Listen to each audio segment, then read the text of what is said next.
एक समय की बात है, टीनू नाम की लड़की थी जो स्कूल में दिए गए कार्यों में बड़ी रुचि रखती थी। इस साल टीनू के स्कूल में गर्मी की छुट्टियां पड़ने से पहले उसकी टीचर ने सभी को विभिन्न पक्षियों के चित्र दिखाकर चिड़िया पर निबंध लिखने को कहा था। सभी बच्चों को स्कूल खुलते ही निबंध टीचर को दिखाना था। पक्षियों की रंग बिरंगी किताब टीनू को बहुत पसंद थी। जब टीचर ने बताया कि उन पर निबंध लिखना है और सबसे अच्छा लिखने वालों को इनाम में किताब मिलेगी, तो टीनू खुश हो गई। टीचर ने सभी पक्षियों से जुड़ी कहानियां भी बच्चों को सुनाई। उसके बाद स्कूल की गर्मियों की छुट्टियां पड़ गई। यूँ तो टीनू हर साल अपनी गर्मी की छुट्टियां बिताने के लिए कहीं न कहीं जाती थी, लेकिन इस साल की छुट्टियों में टीनू रोज पास के ही बगीचे में जाकर पक्षियों और उनके घोंसलों को देखने लगी। उसके बीच में गौरैया, दर्जिन, लवा जैसे बहुत से पक्षी आते थे। टीनू बगीचे में आने वाली हर चिड़िया को पहचानने की कोशिश करती और उन्हें गौर से देखती रहती।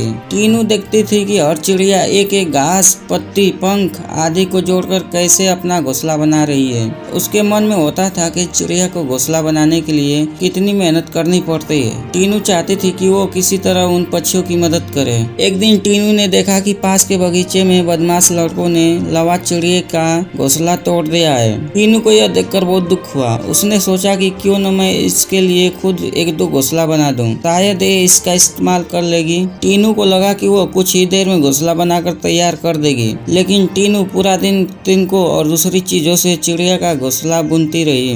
बड़ी मुश्किल से जब घोंसला तैयार हुआ तो घोंसले को पेड़ पर टिकाने के लिए कुछ मिला नहीं। टीनू की माँ यह सब देख रही थी।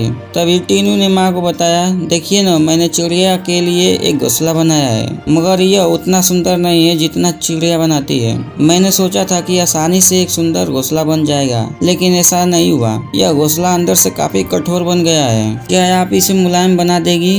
किसी तरह से टीनू की माँ ने उस घोंसले को थोड़ा ठीक किया।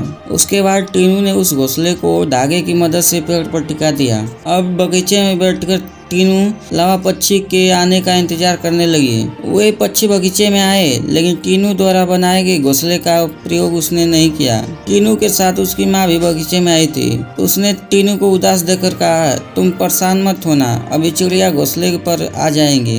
तभी एक लवा पक्षी ने आकर टीनू द्वारा बनाए गए घोंसले को तोड़ दिया। अब टीनू ने मुंह लटका लिया। तब उसकी माँ ने उसे समझाया कि तुम्हें दुखी नहीं होना चाहिए। देखो, तुम्हारे द्वारा इस्तेमाल की गई चीजों से ही लवा पक्षी अपने लिए घोंसला बना रहे हैं। हो सकता है कि उन्हें दूसरों का बनाया हुआ घोंसला पसंद नहीं आता हो। दुखी मन से टीनू ने कहा, माँ, मैं अपने स्कूल के निबंध में यह सब कुछ लिखूंगी। कुछ देर बाद टीनू ने कहा, माँ, आपने देखा कि लवा पक्षी अपना घर झाड़ियों में बना रहे हैं? जवाब में टीनू की माँ बोली, हाँ बेटा, मैंने सुना था कि लवा पक्षी अपना घोंसला किसी के घर के रोशनदान या पेड़ पर ही बनाते हैं। आज यह नई बात पता चली है। कुछ और दिनों बाद टीनू ने लवा पक्षियों के बारे में एक और बात जानी कि वो सीधे उड़कर अपने घोंसले में नहीं आते हैं। घोंसले से कुछ दूर ठहरकर इधर उधर कूदते रहते हैं और वे अपने घोंसले तक पहुंचते हैं ताकि किसी को उनके घोंसले का पता न चले।